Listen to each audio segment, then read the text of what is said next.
Niscaya Allah akan meninggikan orang-orang yang beriman di antaramu, dan orang-orang yang diberi ilmu beberapa derajat. Al-Mujadilah, ayat 11. Otak manusia adalah mesin super canggih yang terus berkembang, bukan sekadar hard disk yang cuma bisa diisi data lalu diam saja. Dalam dunia neuroscience, proses belajar yang terus-menerus bisa meningkatkan neuroplasticity, yaitu kemampuan otak buat membentuk koneksi baru. Semakin sering otak dipakai buat belajar dan berpikir, semakin kuat jaringan saraf yang terbentuk di dalamnya.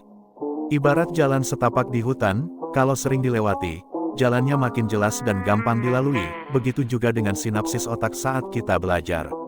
Tapi kalau belajar cuma buat pamer gelar, otak bukannya makin berkembang, malah kayak komputer yang RAM-nya gede tapi isinya cuma file sampah. Misalnya, seseorang bisa hafal teori-teori rumit, tapi kalau nggak bisa diterapkan dalam kehidupan nyata, itu kayak punya mobil Ferrari tapi cuma dipakai buat antar jemput belanja di minimarket.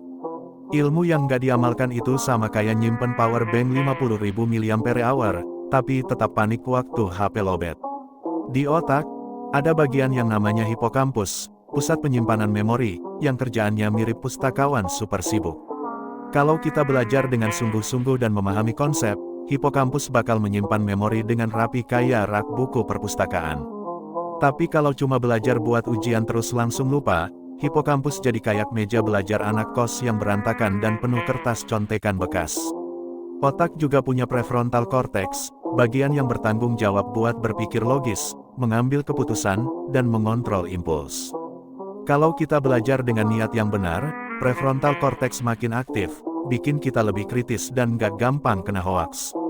Tapi kalau belajarnya sekadar biar kelihatan keren, prefrontal cortex malah sibuk mikirin pencitraan dibanding nambah wawasan. Itu sebabnya, ada orang yang titelnya panjang tapi masih percaya kalau bumi datar atau kalau makan mie instan sambil minum soda bisa bikin perut meledak. Otak yang aktif belajar juga meningkatkan produksi dopamin, hormon yang bikin kita merasa puas dan bahagia. Makanya, orang yang menikmati proses belajar bakal lebih termotivasi dan gak gampang bosan. Sebaliknya, kalau niat belajarnya cuma buat gengsi, dopamin yang dilepas malah berasal dari validasi sosial, bukan dari pemahaman ilmu itu sendiri. Akibatnya, orang yang fokusnya cuma cari gelar gampang stres kalau nggak dapat pengakuan, beda sama orang yang belajar karena cinta ilmu. Dalam otak, ada sistem reward pathway, yang menentukan apa yang bikin kita merasa puas atau senang. Kalau kita terbiasa menikmati proses belajar, sistem ini bakal terbiasa ngerasa happy saat dapat ilmu baru, kayak gamer yang seneng pas naik level. Tapi kalau belajarnya cuma buat dapat pujian, sistem reward kita bakal ketagihan validasi eksternal dan gampang kecewa kalau nggak dapat apresiasi. Otak yang terus belajar dengan niat yang benar juga bikin myelination meningkat, yaitu proses pembungkusan serabut saraf biar sinyal bisa jalan lebih cepat. Ini artinya, semakin banyak belajar dengan pemahaman mendalam, semakin cepat otak kita berpikir dan mengambil keputusan. Tapi kalau belajar cuma buat hafalan sementara, sinyal di otak bakal jalan kayak internet lemot yang buffering terus.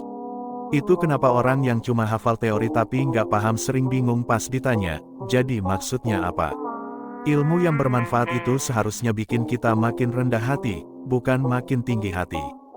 Dalam Islam, ilmu bukan sekadar buat disimpan sendiri, tapi harus dibagikan biar manfaatnya lebih luas. Itu sebabnya, Allah menjanjikan derajat tinggi bagi orang yang berilmu, bukan bagi orang yang sekadar punya gelar tanpa pemahaman.